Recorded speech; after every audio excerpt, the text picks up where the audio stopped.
ശബരിമല വിഷയം മുൻനിർത്തി കേരളത്തെ ഒരു കലാപഭൂമിയാക്കുക എന്ന പിണറായി സർക്കാരിന്റെ ധാർഷ്ട്യത്തിന് ഇനിയും അറുതി വന്നിട്ടില്ല. ശബരിമലയെ കരുവാക്കി വീണ്ടും കലാപം സൃഷ്ടിക്കാനും ഭക്തരുടെ വിശ്വാസത്തെ വെല്ലുവിളിച്ചുകൊണ്ട് രംഗത്തെത്തിയിരിക്കുകയാണ് മന്ത്രി എം.എം. മണി. ശബരിമലയിൽ ഇനിയും നിരവധി സ്ത്രീകൾ കയറും. ഒരുത്തനും ഒന്നും ചെയ്യാൻ കഴിയില്ല. 50,000-ലേറെ സ്ത്രീകളെ കെട്ടും കെട്ടിച്ച് ശബരിമല കയറ്റാനുള്ള കഴിവ് CPM-നുണ്ട്. പക്ഷേ ഇത് CPM-ന്റെ തൊഴിലല്ല എന്നൊക്കെയാണ് മന്ത്രി എം.എം. മണിയുടെ പുതിയ വെല്ലുവിളികൾ. സ്ത്രീകളുടെ പ്രായം അളക്കാനുള്ള യന്ത്രം ദേവസ്വം ബോർഡിൽ ഉണ്ടോ എന്നും തന്ത്രിയെ അയ്യപ്പൻ നേരിട്ട് നിയമിച്ചതാണോ എന്നൊക്കെയാണ് മന്ത്രിയുടെ പുതിയ ചോദ്യങ്ങൾ. നിരവധി സ്ത്രീകൾ ഇനിയും ശബരിമലയിൽ കയറുമെന്ന് മന്ത്രി എം.എം. മണി പറഞ്ഞു. 50,000 സ്ത്രീകളെ കെട്ടും കെട്ടിച്ച് ശബരിമലയിൽ എത്തിക്കാനുള്ള കരുത്ത് CPM-നുണ്ട്. അവിടെ ഒരുത്തനും അത് തടയാനാകില്ല.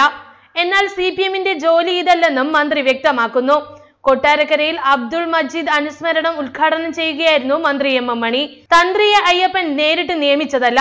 സ്ത്രീകൾ കയറിയാൽ അയ്യപ്പന്റെ ബ്രഹ്മചര്യം നഷ്ടപ്പെടുമെന്ന് പറയുന്നത് വ്യാജമാണ്.